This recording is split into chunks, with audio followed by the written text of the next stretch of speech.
तो ये देख रहे हो आप, ट्रांसफार्मर्स पैरामीटर मॉनिटरिंग प्रोजेक्ट। ये हम इसको पावर सप्लाई से कनेक्ट करते हैं। ये मैंने कनेक्ट किया, स्विच चालू कर दिया। ये अभी ब्लैंक डिस्प्ले है, जैसे इंटरनेट से कनेक्ट हो जाएगा यहाँ पे हमें रीडिंग्स शो होने लगेगी। देखिए यहाँ पे आ रहा है transformer parameters, current, oil temperature, humidity, सारी चीज़ें दिखा रहा है ये। थोड़ी देर में ये हमारी रीडिंग्स स्टेबल हो जाती है। तो अब देखिए करंट 0.15, ऑयल 172।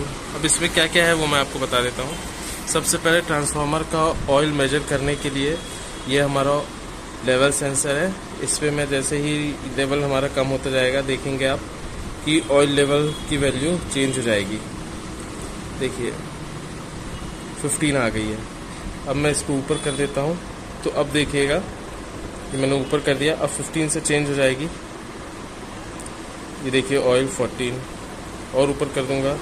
तो इस तरीके से ये हमारे ट्रांसफार्मर के ऑयल को मेजर करेगा। फिर हमारा ये सेंसर है, ये आपका टेम्परेचर और ह्यूमिडिटी दो पैरामीटर मॉनिटर करता है। तो देख सकते हैं ह्यूमिडिटी अभी 30 है परसेंटेज में, और टेम्परेचर भी शो करेगा।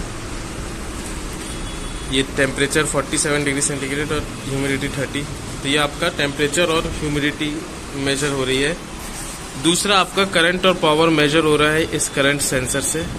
तो ये करंट सेंसर से आपका करंट और पावर मेजर हो रहा है। मैं दिखा देता हूँ आपको। देखिए करंट आपका आ रहा है 0.13 और पावर 24 वाट। अब देखिए ये बल्ब हमारे लोड सेक्शन है। तो ये पहला स्विच है, वो पहले बल्ब को कंट्रोल करेगा, दूसरा स्विच दूसरे बल्ब को कंट्रोल करेगा। तो जैसे ही मैं पहला स्विच ऑन करता हूँ, तो यहाँ पे अब हम देखते हैं पावर की रीडिंग क्या हो गई। तो पावर हमारी 113 वाट की दिखा रहा है, जो कि हमारा ये 100 वाट का बल्ब है। अब देखिए इसमें हम जैसे ही दूसरा स्विच ऑन करते हैं, तो दूसरा स्विच ऑन करने पे अब देखते हैं पावर कितनी बता रहा है।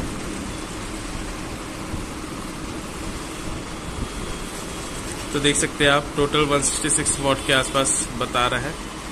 और करंट भी अगर हम देखें तो करंट भी इंक्रीज हो जाएगी, क्योंकि हमारा लोड इंक्रीज हो गया है। देखिए करंट भी 0.90 एम्पियर के आसपास जा रही है। ठीक है, इसको मैं बंद कर देता हूँ। अब इसमें क्या क्या यूज हुआ वो मैं आपको बता देता हूँ। ये जो सप्लाई आ रही है, यहाँ पे आपका ट्रांसफार्मर लगा है। ट्रांसफार्मर से हमारा जो एसी वोल्टेज है, लो वोल्टेज एसी, ये हमारा स्टेप डाउन ट्रांसफार्मर है। तो हाई वोल्टेज एसी को लो वोल्टेज एसी में कन्वर्ट कर देता है। लो वोल्टेज एसी हमारे रेक्टिफायर सेक्शन में जा रहा है। ये ब्रिज रेक्टिफायर बना हुआ है 4 डायोड से, D1, D2, D3, D4। तो रेक्टिफायर पल्सेटिंग डीसी बनाता है। इसके बाद उसमें से रिपल कम करने के लिए हमने कैपेसिटर यूज किया है। तो ये कैपेसिटर जो है आपका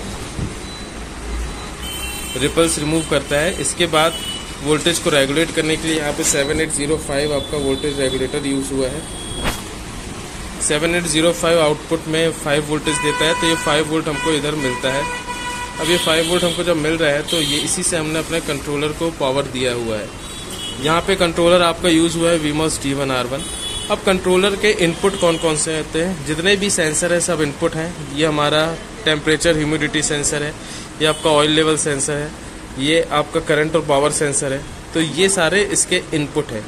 और इसके आउटपुट क्या क्या है? आउटपुट में आपका करंट LCD डिस्प्ले आपका आउटपुट है, साथ ही में ये रिले हमारा आउटपुट है। तो रिले में हम ऐसी कोडिंग कर सकते हैं कि अगर हम बड़ा लोड लगा दें 200 वाट का, तो ये क्या करेगा, स्ट्रिप कर देगा। इसमें ऑटो कट फीचर भी हमने डाल के रखा है। इससे ये होगा कि आप पर्टिकुलर 200 वाट तक ही इस्तेमाल कर पाएंगे। उससे ज़्यादा अगर आप इस्तेमाल करने की कोशिश करेंगे तो ये पावर कट कर देगा। ये 2 स्विच है, ये 2 स्विच, ये 2 बल्ब के लिए इस्तेमाल किए गए हैं। अब यहाँ मैं बता देता हूँ कि इस रिले मॉड्यूल में क्या क्या है। रिले मॉड्यूल में आप देख सकते हो जो हमारे माइक्रो कंट्रोलर है, उसके आउटपुट पिन में 3.3 वोल्ट आता है। तो वो इस रिले को ट्रिगर नहीं कर पाता। रिले का काम होता है कनेक्शन को मेक और ब्रेक करने का। इसलिए यहाँ पे ये ड्राइविंग सर्किट आपका यूज किया गया है। यहाँ पे ट्रांजिस्टर यूज हुआ है 2N2222। ठीक है, तो इस तरीके से ये क्या करता है, वोल्टेज को बढ़ा देता है, करंट को इंक्रीज कर देता है, जिससे हमारा रिले ट्रिगर हो जाता है।